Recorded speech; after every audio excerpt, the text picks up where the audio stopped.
Madame, Monsieur, bonsoir. Merci de nous rejoindre pour le 20h sur la télévision togolaise, dont voici les titres.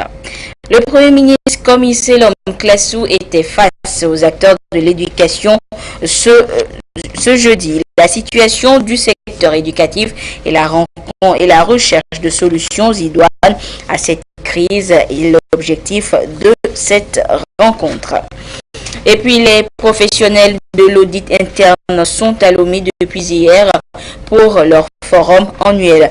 Une initiative qui leur permettra, comme chaque année, d'évoquer la profession face aux mutations de l'heure. Voilà pour les titres. Une fois encore, bonsoir.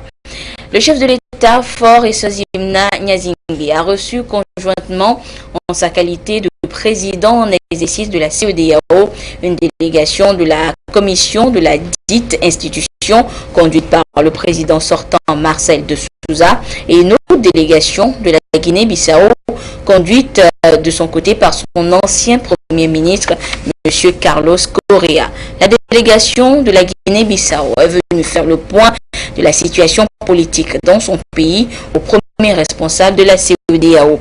Ensuite, les membres de la commission de l'institution sous-régionale ont échangé avec le président de la République sur le mécanisme de la mise en œuvre des réformes décidées par la conférence des chefs d'État en décembre dernier à Abuja, au Nigeria. Nous écoutons le président sortant de la commission de la CEDEAO et le chef de la délégation bissau-guinéenne au micro de Honoré Modjo. Nous avons eu deux parties. D'abord, il y a une délégation venue de la Guinée-Bissau et dirigée par l'ancien Premier ministre, Correa, pour venir faire le point de la situation en Guinée-Bissau.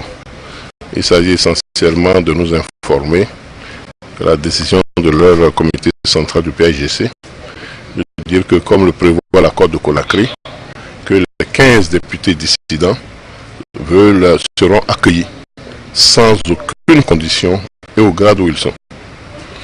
Ils étaient avant. Et le congrès du PAIGC aura lieu du 30 janvier au 4 février. Ils ont souhaité qu'on puisse les appuyer et nous ferons conformément au texte. La deuxième partie, le président nous a reçus avec le nouveau président qui a été nommé par la conférence des chefs d'État le 16 décembre dernier à Abuja. Il s'agit de mon ami et frère Jean-Claude Brou. Et donc nous allons voir, puisque la conférence nous a dit de travailler ensemble pour la constitution des nouvelles structures. Et donc nous allons, main dans la main, travailler dans ce sens. Il y a une réforme institutionnelle où nous devons passer à la commission de 15 commissaires à 9 commissaires. Quel pays va-t-il prendre les postes et les différents postes? Comment va-t-on les attribuer? Nous devons organiser des réunions au niveau ministériel, au niveau présidentiel. Et ensuite, comment faire le recrutement à ces différents postes? Suite à notre nomination à la présidence de la commission de la CEDEAO, nous sommes venus saluer le président de la République togolaise, qui est le président en exercice de la conférence des chefs d'État et de gouvernement de la CEDEAO. Il nous a donné un peu les orientations parce que nous devons travailler avec le président Marcel de Souza pour pouvoir un peu, et conformément à la décision de la conférence des chefs d'État qui s'est tenue à Abuja le 16 décembre dernier, donc travailler ensemble pour pouvoir préparer donc la nouvelle commission qui doit être mise en place. Vous venez donc d'écouter M. Marcel de Souza, président sortant de la commission de la CEDEAO, et son successeur, M. Jean-Claude Broukassi. Je vous le disais en titre, le Premier ministre Comissé Lom Classou a tenu ce matin à la primature une réunion d'information avec les acteurs de l'éducation. La rencontre a pour but de faire le point de la situation qui prévaut dans le secteur éducatif et en vue de trouver des solutions idoines pouvant mener le Togo vers un développement durable et équitable. Nous reviendrons en détail sur les conclusions et le contenu de cette rencontre du Premier ministre avec les acteurs du monde éducatif dans nos prochaines éditions. L'Institut togolais des auditeurs et contrôleurs internes tient depuis hier à Lomé son deuxième forum annuel interne. Une rencontre qui permettra de sensibiliser les acteurs de l'audit et du contrôle sur leur rôle dans une entreprise et de promouvoir la professionnalisation du métier au Togo. Les précisions avec Aïcha Ziebrou et Luc Assi. Les membres de l'Institut togolais des auditeurs et contrôleurs internes en plein pied dans la deuxième édition du Forum national de l'audit interne. Une édition qui mettra en lumière le rôle de veille et de conseil de l'auditeur dans une entreprise. Il s'agit de rappeler à l'auditeur sa mission qui n'est autre que de mettre en place des dispositifs efficients adaptés aux risques et aux réglementations en capitalisant sur les bonnes pratiques du secteur d'activité. Il doit pouvoir leur apporter des conseils, des éclaircissements, les sensibiliser davantage sur leurs responsabilités, d'abord vis-à-vis de la définition d'une vision claire pour l'entreprise, les sensibiliser sur leurs responsabilités vis-à-vis de la gestion des risques de l'entreprise. Il faut également dire que l'auditeur interne doit être un appui pour la surveillance et le contrôle du conseil d'administration. Notre objectif également vise à donner à nos participants les bonnes pratiques, les informer sur les nouvelles tendances et les sensibiliser davantage à cultiver leurs compétences pour être des sources de valeur ajoutée pour leurs institutions. C'est donc une opportunité d'interaction et de dialogue. Ce n'est pas une formation unilatérale. Le but ultime de ce forum, c'est de partager des bonnes pratiques, partager aussi notre foi dans un métier qui est à très grande valeur ajoutée pour l'organisation, puisque l'audit interne doit faire des propositions pour améliorer la performance de l'organisation. L'amélioration de la pratique de l'audit dans les différents secteurs implique l'ensemble des parties prenantes, notamment les pouvoirs publics. Ainsi, le gouvernement a mené plusieurs réformes en mettant en place un arsenal juridique conséquent pour favoriser l'harmonisation et la professionnalisation des pratiques de l'audit au Togo. Ce forum qui permettra à ces praticiens d'audit d'acquérir de nouvelles approches de leur secteur est axé sur le thème « La gouvernance, risque et conformité, quel challenge pour l'audit interne ». Sachez que les membres de la Haute Autorité de l'Audiovisuel et de la Communication RAC ont tenu une séance plénière extraordinaire ce jeudi 11 janvier 2018 au siège de l'institution à Agbalépé-Dogan à Lomé. Cette séance plénière était consacrée à l'élection du nouveau président de la RAC. Au terme du scrutin, M. Pitalonani Telou a été élu président de la Haute Autorité de l'Audiovisuel et de la Communication. L'élection s'est déroulée en présence de tous les membres sous la supervision de Maître Bruno Paraiso, huissier de justice. Plusieurs mécanismes ont été définis et mis en œuvre par le gouvernement pour soutenir les couches vulnérables. Au nombre de ces mécanismes, le PUDC, le FAEJ, le PRADEB. Ils ont facilité l'insertion socio-professionnelle de milliers de jeunes Togolais. Et pour renforcer ces acquis, le président de la République a annoncé de nouvelles mesures de prise en charge de ces couches vulnérables lors de son message à la nation. Luc Assi nous les fait découvrir dans le dossier de cette édition. Sur ces 10 dernières années, le Togo a enregistré des succès en termes de mise en œuvre des filets sociaux en faveur des couches vulnérables. Et les mécanismes de soutien de l'État à ces couches sont multiples et répartis dans divers secteurs d'activité. De l'inclusion financière à l'inclusion sociale, tout a été mis en œuvre par le gouvernement à travers des programmes ambitieux dotés de moyens adéquats. Ainsi, plus de 700 000 personnes ont bénéficié des microcrédits du Fonds national de la finance inclusive FNFI à travers ses produits AgriCEF, AGICEF et ABCEF. Tous ces bénéficiaires ont eu droit également à l'assurance. Plus de 30 000 personnes sont prises en compte par le transfert monétaire. Des plateformes multifonctionnelles sont installées dans les localités à la base pour permettre au groupement de femmes d'acquérir leur autonomie financière. Le secteur de la formation professionnelle révèle aussi des prouesses du gouvernement togolais. 7 000 maîtres artisans ont été formés et près de 5 000 jeunes artisans de divers secteurs d'activité ont été équipés, formés et appuyés financièrement grâce au projet d'appui à l'insertion professionnelle des jeunes artisans qui a couvert la période 2011-2015. Une réponse conjoncturelle est apportée aux besoins d'insertion des jeunes via un appui à l'entrepreneuriat accordé par le projet d'appui à l'employabilité et à l'insertion des jeunes dans les secteurs porteurs pour au finish créer près de 20 000 emplois directs et octroyer un appui financier à 12 petites et moyennes entreprises. Le FAIEJ, le PRADEB et la NPE sont également des mécanismes qui participent à l'insertion socio-professionnelle de milliers de jeunes togolais. À cela s'ajoutent les repas scolaires gratuitement offerts aux enfants.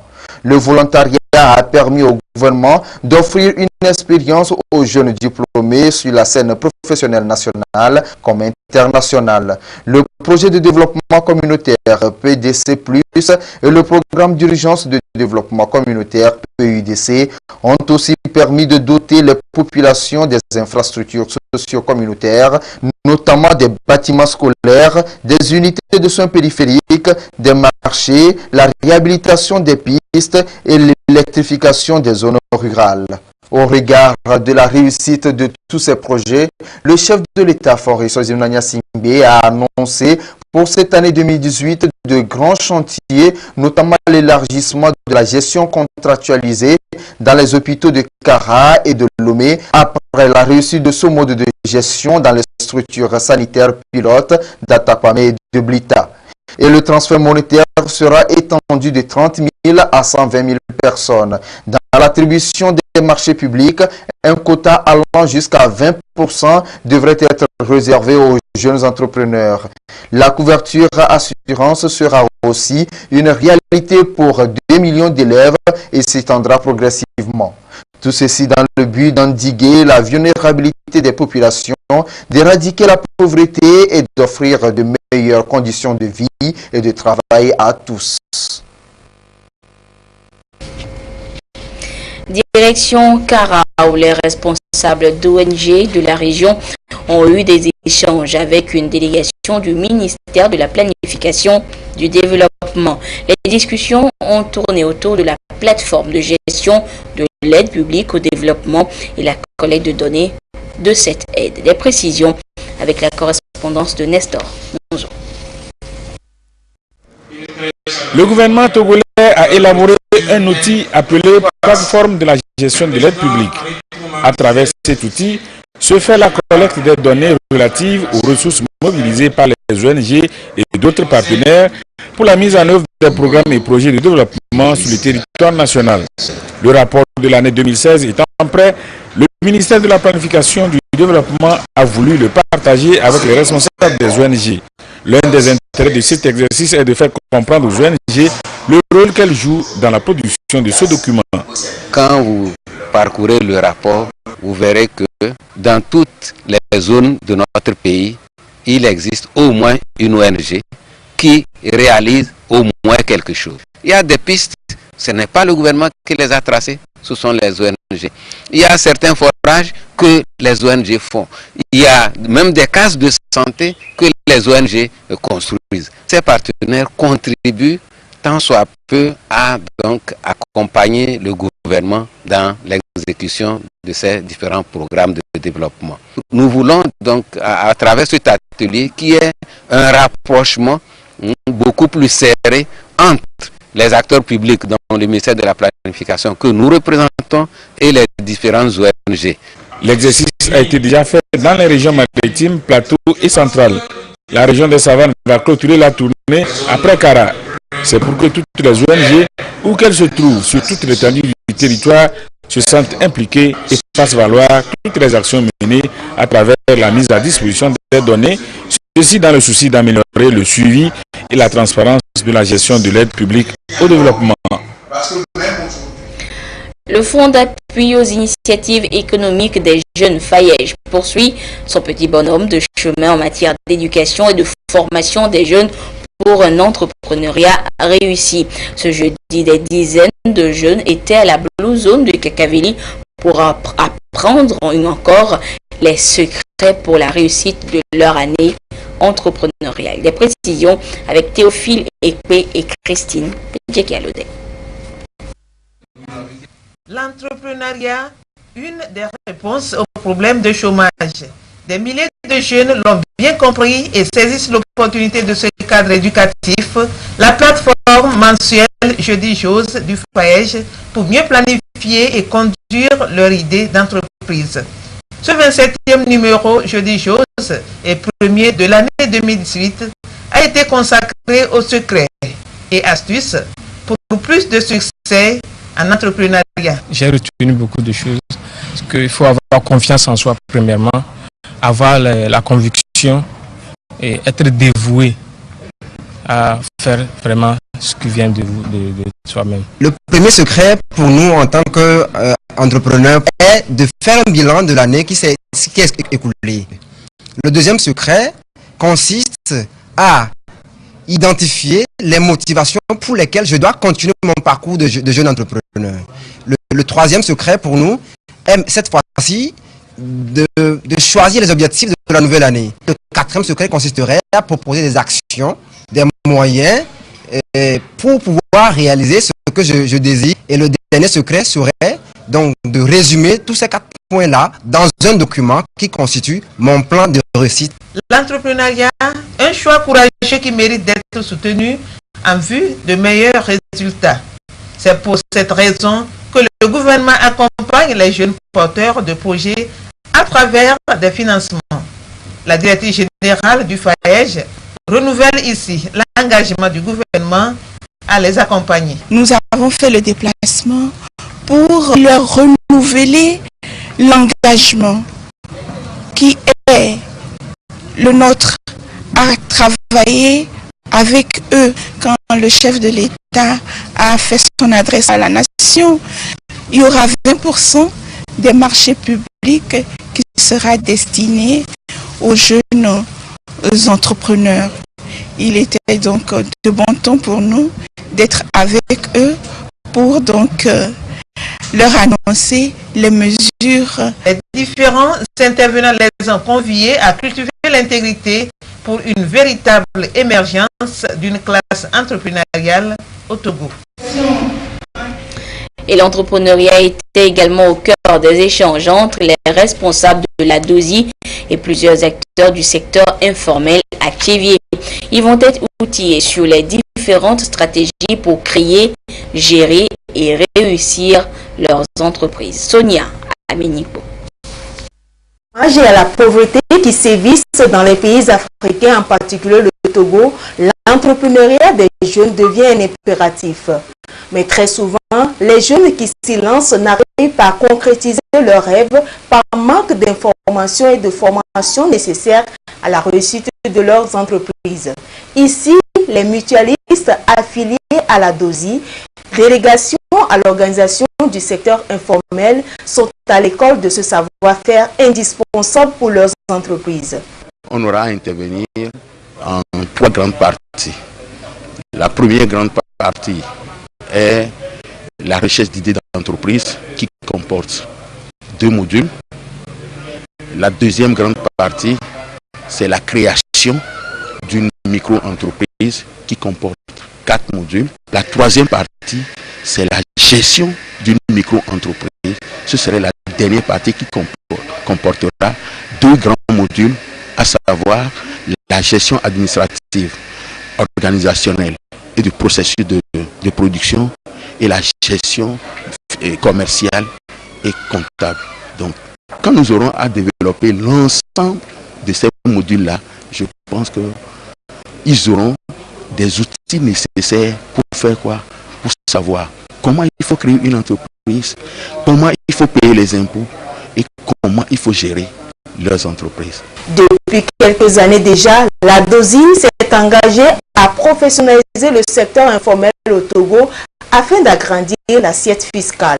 D'où cette formation initiée à l'endroit de ces promoteurs d'emploi. Nous avons beaucoup de potentialités en termes d'entreprises et de micro-entreprises dans le secteur informel, mais les promoteurs n'ont pas forcément les capacités managériales et techniques et de gestion, etc. pour pouvoir conduire à bien leurs entreprises. Nous attendons d'abord qu'ils puissent répercuter les acquis de cette formation dans leur milieu respectif, donc auprès des autres entrepreneurs et jeunes entrepreneurs de leur milieu.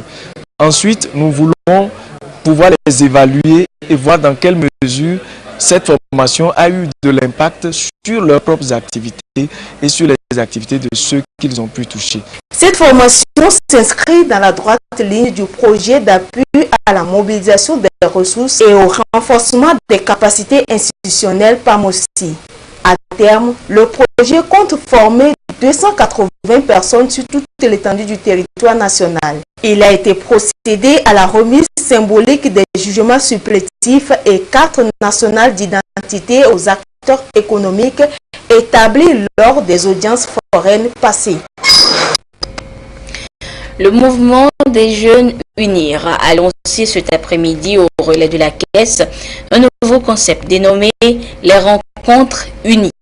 À travers cette initiative, la section des jeunes du parti UNIR veut recueillir les avis et suggestions de la jeunesse pour leur participation aux prises de décision dans les instances dirigeantes. Le compte rendu avec Essoram Théoutéou. Après avoir décliné leurs identités et attributions, les membres du bureau du mouvement des jeunes UNIR, MJU, se sont mis à la disposition des autres jeunes de ce parti pour répondre à toutes leurs inquiétudes. Ainsi se déroule le concept Les Rencontres Unies, lancé ce jour, une initiative du mouvement des jeunes UNIR avec des objectifs bien précis. L'idée, c'est vraiment d'avoir un bureau du MJU qui est parmi les jeunes, avec les jeunes, dans un endroit du territoire national, une fois par mois, avec comme principe de base l'informel et l'ouverture à la discussion.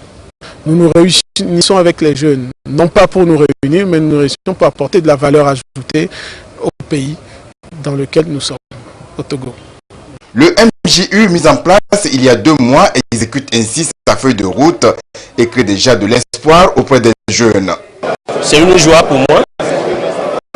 L'initiative est bonne et à nous de dire merci pour que Dieu fasse que tout ce que nous voulons pour cette fois-ci 2018 soit propice. Aujourd'hui, il est question de satisfaire la jeunesse dans sa majorité. Et donc, nous avons la conviction qu'avec la nouvelle donne et le nouvel engagement de la jeunesse autour des idéaux du parti, je crois qu'avec le chef de l'État en tête, le Togo va sortir la tête haute. Le concept sera étendu à toutes les préfectures et matérialise ainsi la volonté du président du parti, le chef de l'État Faure Gnassingbé, de voir les cadres et les instances du parti plus proches des militants pour mieux répondre à leurs aspirations. Aspirations formulées sur papier et déposées dans des boîtes à suggestions créées à cette occasion. On en vient aux désagréments survenus sur nos routes durant les fêtes de fin d'année, les accidents. En cause l'excès de vitesse ou l'abus d'alcool. Et en ce début d'année, petit bilan dans ce dossier de Emmanuel Kalgora et Ferdinand Diassoa. La période des fêtes de fin d'année est souvent émaillée d'accidents de circulation. Plusieurs cas ont été encore enregistrés par le corps des sapeurs-pompiers lors des dernières fêtes de fin d'année, aussi bien à Lomé qu'à l'intérieur du pays. D'une moyenne hebdomadaire d'environ 100 cas sur lesquels on intervient sur toute l'étendue du territoire, on est passé à pratiquement 150, ce qui fait que c'est beaucoup. En tout cas, pour la seule semaine du 25 au 1er, c'est vraiment avec pratiquement plus de 50, donc je crois que ça a encore monté. Ça marque en fait les cas d'accident ou bien le niveau élevé d'accident qu'on reçoit toutes les fins d'année. Pour le cas de Lomé, bon, on était pratiquement à une moyenne de 110 accidents pour bien 110 cas d'intervention pour la semaine du 25 au 6. On rend grâce à Dieu, ce n'était pas vraiment de cas graves. Malheureusement, on a constaté quelques cas de décès aussi à Dapon, à Kara et puis à Lomé. Les causes de ces accidents sont principalement liées à l'excès de vitesse, à la conduite en état d'ivresse, à l'ignorance ou au non-respect du code de la route. Pour cette fin de fin d'année, on remarque que la majorité des accidents se sont produits à des carrefours, à des ronds-points. Donc sûrement que c'est des feux rouges que les gens ne veulent pas respecter, ou c'est l'incivisme, ou c'est l'euphorie. On doit avoir une nouvelle année, donc on est pressé pour aller où je ne sais pas. Donc vraiment, vigilance, tolérance sur nos routes, respect du code de la route surtout, respect des feux tricolores et tout ce qui va avec pour vraiment éviter qu'on soit auteur d'un accident ou qu'on subisse nous-mêmes des accidents. Synonyme de gaieté et de joie, la période des fêtes de fin d'année doit tout de même nous appeler tous à la retenue et à la prudence. Remise d'attestation aux lauréats des projets citoyens 2017. Le concours a récompensé ce matin à Lomé 22 projets issus de toutes les régions du pays. Et c'est une initiative qui promeut l'implication des associations civiles dans la politique nationale de formation civique et d'éducation à la citoyenneté. Sergine Raimondo et Dodo Poiré. 22 organisations de la société civile sélectionnées pour inculquer les valeurs civiques et citoyennes à la population togolaise. Ces associations lauréates issues de toutes les régions du Togo ont su élaborer leurs projets conformément aux exigences requises par l'appel à projets citoyens lancé l'année dernière par le ministère en charge de la formation civique. Elles reçoivent ici leur attestation pour se lancer dans diverses activités et semer l'esprit citoyen et républicain au sein de toutes les couches sociales du pays. Pour commencer, nous visons 5 lycées. Et dans ces 5 lycées, nous allons identifier 8 élèves et 2 professeurs. Donc nous aurons une cible totale de 50 personnes. Cette première cible sera formée à la citoyenneté et à la formation civique afin que dans chaque école, il y ait une sorte de comité de veille qui va d'abord sensibiliser les autres écoliers et élèves et à leur côté des professeurs qui vont aussi leur apporter l'appui technique. C'est pour apporter des solutions aux différents comportements inciviques que le gouvernement s'est doté en juin 2014 d'une politique nationale de formation civique et d'éducation à la citoyenneté. Les organisations de la société civile ont donc un rôle important à jouer dans cette politique qui veut faire de la formation civique et de l'éducation à la citoyenneté un levier d'émergence au Togo. Ces organisations civiles qui couvrent l'ensemble du territoire national pourront, à travers leurs projets, faire passer les valeurs républicaines, faire passer les valeurs du vivre ensemble et ramener, apporter toutes les informations permettant aux uns aux autres de mieux appréhender le civisme et la citoyenneté. Il y aura une évaluation d'impact de l'action de chaque projet dans le milieu et voir quelles sont les actions les plus pertinentes et surtout l'impact sur les populations. Ils étaient au total 145 associations à soumettre leurs projets citoyens et les 22 retenus bénéficient d'un appui financier afin que leur action puisse impacter positivement sur le comportement des citoyens. Direction la région des Savanes, précisément au pays Moba Gourma, où les jeunes hommes arrivés à un certain âge sont appelés à passer de l'adolescence à l'âge adulte.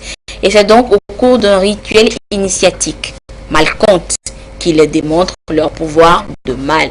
C'est une cérémonie qui se déroule généralement entre les mois de décembre et février. Augustin Kossi nous amène ce soir donc à la découverte de cette initiation pubertaire. Regardez. Enfin, les bruits des tam-tams retentissent. Ils marquent le début de l'initiation pubertaire Malcompte.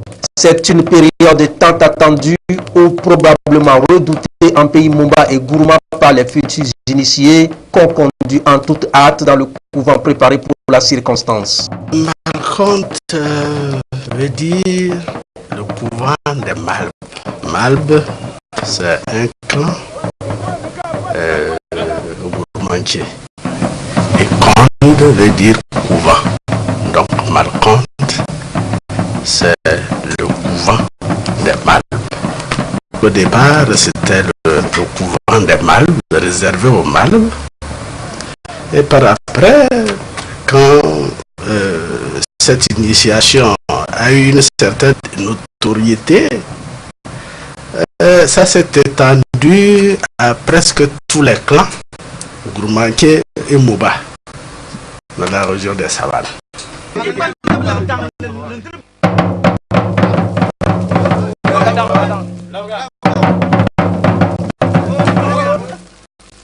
C'est généralement entre le mois de décembre et le mois de février. En temps d'harmattan, il fait très frais. On rassemble ces jeunes-là à l'écart du village.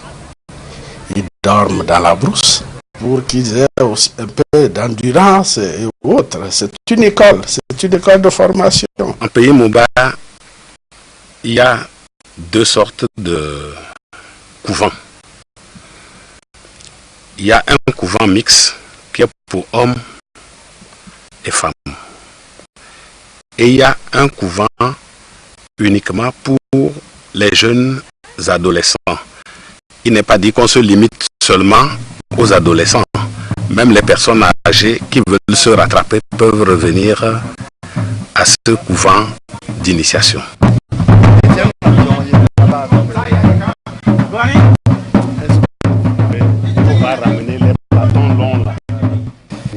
Dans ces couvents, les maîtres initiateurs jouent le rôle de professeurs. Ils transmettent toutes les valeurs aux initiés après la difficile et délicate étape de la circoncision, au cas où ils ne le sont pas encore. Ils commencent d'abord par l'enseignement de la langue exotérique appelée le Malcom ou la langue du couvent. Ensuite, ils interviennent pour initier pendant plusieurs jours les jeunes à la danse, à la musique, aux contes et aux devinettes du terroir.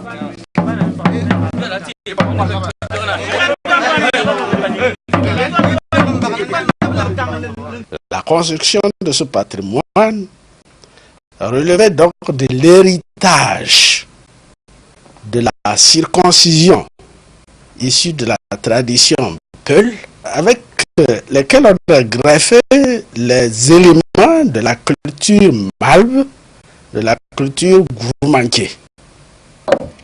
Malcompte, c'est une initiation destinée aux jeunes garçons. Donc, les femmes ne doivent pas y accéder, puisque les femmes aussi ont leur initiation à part. Donc c'est pourquoi lorsque les femmes les nourrices apportent à manger, elles s'arrêtent au moins à 200 mètres de l'enclos. Et il y a des gardiens du couvent qui les rencontres pour prendre la nourriture. Enfin, l'initiation terminée, voici la marque de chaque initié. Chaque scarification est la marque d'identification qui prouve que l'individu a subi les rites initiatiques malcomptes et est devenu, selon les garants de cette coutume, un vrai homme auquel on attribue un nouveau nom.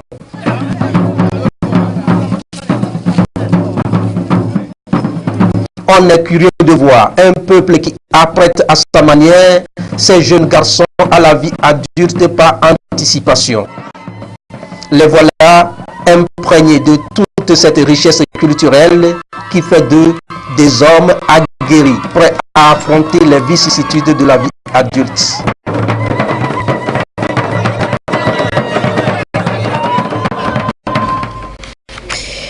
Nous sommes jeudi et nous retrouvons maintenant notre ami du jeudi, Claude Amar. Claude, bonsoir. Bonsoir Anita. Claude, les éperviers dames affûtent leurs armes pour le prochain tournoi de l'UFOA dames prévu à Abidjan en Côte d'Ivoire à partir du 14 février. Anita, logée dans le groupe B aux côtés des Béninoises, des Nigériennes et des Sénégalaises, les Togolaises qui entreront dans la danse à partir du 15 février face aux Sénégalaises multiplient les séances d'entraînement pour nous représenter vaillamment, comme l'a constaté Jean Koufi et Dédi. De 4 semaines seulement pour le démarrage de la Coupe de l'UFOA, version féminine en Côte d'Ivoire. Le Togo, conscient de la tâche qui l'attend, se prépare en conséquence. Nous avons regroupé les filles samedi, on a fait une détection sur 3 jours. On a trié celles qui sont meilleures pour le championnat en attendant. Pour le travail, nous avons fait quelques corrections techniques. Parce que il y a de cela 8 mois, le championnat s'est arrêté et les filles ont repris l'entraînement avec beaucoup de lourdeur et beaucoup de déchets techniques. Donc pour cette première phase, nous avons commencé par travailler quelques fondamentaux techniques pour relever un tout petit peu le niveau des filles avant le deuxième stage. Cette séance d'entraînement, la 3e du genre, a été consacrée à un match opposant la sélection A en jaune à la sélection B en rouge. Au bout des 45 minutes x 2, c'est la formation des jaunes plus techniques qui l'a emporté 5 buts à 0. Vu la physionomie de ce match, du travail reste à faire avant le 14 février, date de démarrage de la compétition. Beaucoup de choses sont à faire. Donc, voir les éléments techniques, tactiques et physiques.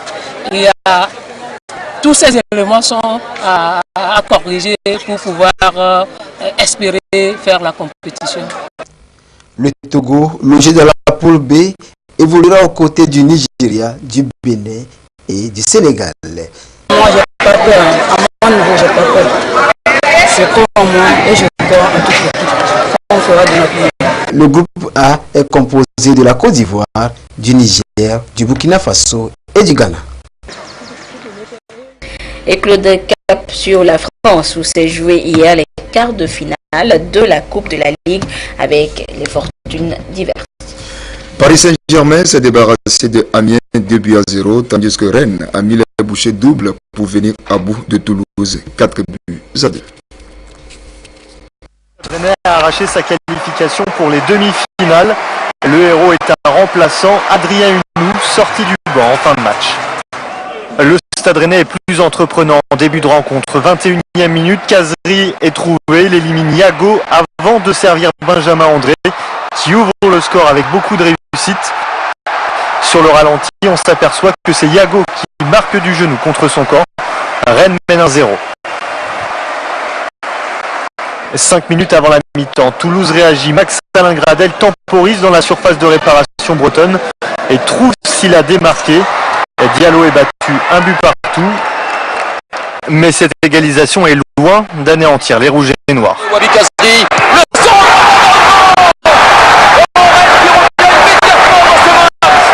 Bourigeaud buteur permet donc à Rennes de reprendre les devants. Toulouse est toujours dans la réaction comme en deuxième période. La frappe d'Imboula est puissante mais ne trouve que le poteau. Et quelques minutes plus tard, le poteau sauve encore Diallo pour quelques secondes seulement puisque Yaya Sanogo en embuscade égalise.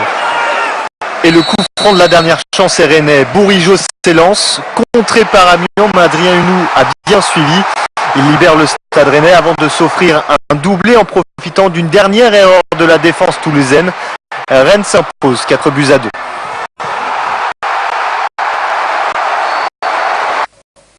Rennes PSG,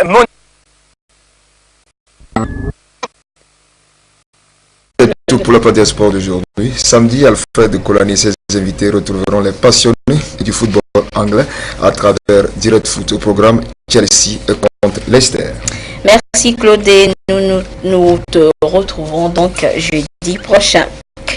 Le ministre de l'Environnement et des Ressources forestières apporte à la connaissance de la population qu'en raison de menaces graves que constitue la fièvre à virus Ebola dans certains pays de la sous-région ouest-africaine et dans le souci de prévenir les effets néfastes de cette maladie dans notre pays, il est provisoirement suspendu sur toute l'étendue du territoire national la chasse coutumière et la petite chasse dont les produits sont à l'origine du virus Ebola. Le ministre en charge de l'environnement en appelle donc au civisme, au sens de responsabilité et à la bonne compréhension de tous pour le respect scrupuleux des dispositions de ce communiqué. Et dans un autre communiqué, cette fois, le directeur général de l'Institut national de la statistique et des études économiques et démographiques, INSED, informe les candidats retenus pour la phase de collecte de données du recensement général des entreprises que leur formation débute dans les conditions ci-après. Pour les candidats ayant déposé leur dossier à Lomé, le 15 janvier 2018 à 7h30 à l'hôtel Mirambeau, non loin de la station Total de la gare routière d'Agbalépé-Dogan, et à l'hôtel Concorde, fin pavé de Tochi de Lomé.